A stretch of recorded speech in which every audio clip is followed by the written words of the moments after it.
वहीं Rajkot TRP game zone हादसे की सुनवाई करते हुए गुजरात हाईकोर्ट ने राजकोट महानगर पालिका प्रशासन को जमकर फटकार लगाई। कोर्ट ने कहा कि बच्चों समेत 28 लोगों की मौत के बाद अब पता चल रहा है कि शहर में 2 गेमिंग जोन बिना परमिशन के चल रहे हैं।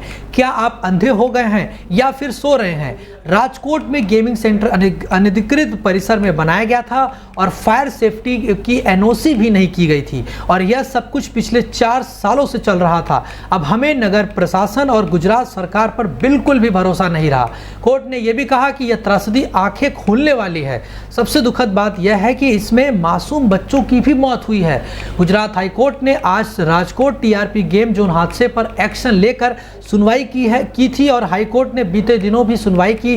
विशेष जज बीरेन वैष्णव और देवेन देसाई की बेंच बैठी थी। हाईकोर्ट एडवोकेट्स एसोसिएशन के अध्यक्ष ब्रिजेश त्रिवेदी और अधिवक्ता अमित पांचाल ने दलीलें दी। हाईकोर्ट ने अहमदाबाद, सूरत, वडोदरा और राजकोट में गेम जोन के नियमों पर दलील पेश करने का आदेश दिया था। राजकोट पुलिस कमिश्नर ने कोर्ट को बताया कि टीआरपी गेम जोन को कोई भी इजाजत नहीं दी गई थी और कोर्ट ने पुलिस और नगर निगम से 3 जून तक हलफनामा देने को कहा है और 6 जून से इस केस की सुनवाई शुरू होगी।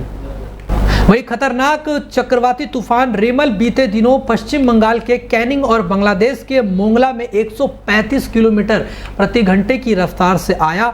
लैंडफॉल 4 घंटे तक चला। इस दौरान तटीय इलाके उत्तर और दक्षिण 24 परगना, पूर्वी मेदिनीपुर, दीघा, काकद्वीप, जयनगर, कोलकाता, हुगली और हावड़ा में 60 किलोमीटर प्रति घंटे की रफ्तार से हवाएं चली और बारिश भी हुई। तूफान से पश्चिम बंगाल के दक्षिणी तटीय इलाकों के 24 ब्लॉक और 79 वार्ड प्रभावित हुए हैं और इन इलाकों के 15,000 घरों को नुकसान भी पहुंचा है। राजधानी कोलकाता में 100 से ज्यादा पेड़ और बिजली के खंभे उखड़ गए। सड़कों पर पानी भर गया। कोलकाता और सुंदरबन में 2 लोगों की मौत हो गई।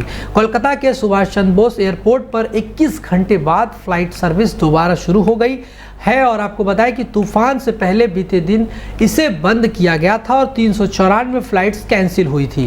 कोलकाता में आज सुबह 5:30 बजे के बीच 146 मिलीमीटर बारिश दर्ज की गई।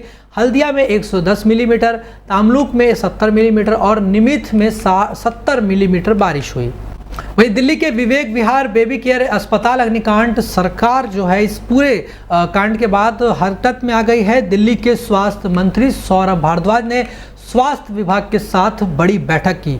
उन्होंने सभी छोटे बड़े प्राइवेट और सरकारी अस्पतालों को 8 जून 2024 फायर ऑडिट कराने और रिपोर्ट सौंपने के निर्देश दिए। सरकार ने नर्सिंग होम और अस्पतालों के रजिस्ट्रेशन फॉर्म में भी बदलाव के संकेत दिए हैं। वहीं अस्पताल के मालिक डॉक्टर नवीन किची को स्थानीय कोर्ट ने 30 मई तक पुलिस रिमांड में भेज दिया है।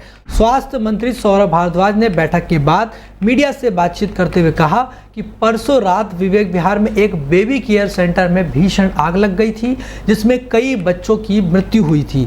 बीते दिन इस घटना की मुझे जानकारी मिली। आज स्वास्थ्य अधिकारियों की बैठक बुलाई गई थी जिसमें भारद्वाज ने बताया कि अस्पताल मैनेजमेंट ने फरवरी में रिन्यूअल के लिए अप्लाई किया था, लेकिन इसके कुछ डॉक्यूमेंट्स में कमी थी। इसके वजह से उनका रिन्यूअल नहीं हो पाया। मुझे मालूम चला कि डॉक्टर नवीन किची एक ऐसा ही अस्पताल पश्चिमपुरी इलाके में भी उनका चल रहा है। इनके खिलाफ पहले से ही 2 केस चल रहे हैं और उन मुकदमों पर भी जल्द ही फैसला आने का अनुमान है। वहीं सेक्स स्कैंडल में आरोपी प्रज्वल रेवन्ना ने आज एक वीडियो जारी किया। वीडियो में कहा कि वे 31 मई को मामले की जांच के लिए बनी एसआईटी के सामने पेश हो जाएंगे। साथ ही उन्होंने कहा कि उनके खिलाफ लगे सभी आरोप झूठे हैं। पूर्व पीएम और जेडीएस प्रमुख एचडी देवगौड़ा ने 23 मई को अपने पोते और सेक्स स्कैंडल में आरोपी प्रज्वल रेवन्ना को चेतावनी दी कि वे भारत लौट आए और जांच का सामना करने। उन्होंने यह दावा भी किया कि इस मामले की जांच में उनके और उनके परिवार की तरफ से कोई दखलंदाजी नहीं की जाएगी। देवगौड़ा ने भी ये भी कहा कि अगर उनके पोते को दोषी पाया जाता है तो उसे सख्त से सख्त सजा दी जाए। इस मौके पर मैं सिर्फ एक ही चीज कर सकता हूं कि प्रज्वल को सख्त चेतावनी देकर वापस आने के लिए और पुलिस को सरेंडर करने के लिए कहूं। उसे खुद को कानूनी प्रक्रिया के हवाले कर देना चाहिए। वहीं देश भर में चल रहे लू के कहर के बीच आईएमडी ने एक राहत भरी खबर दी है।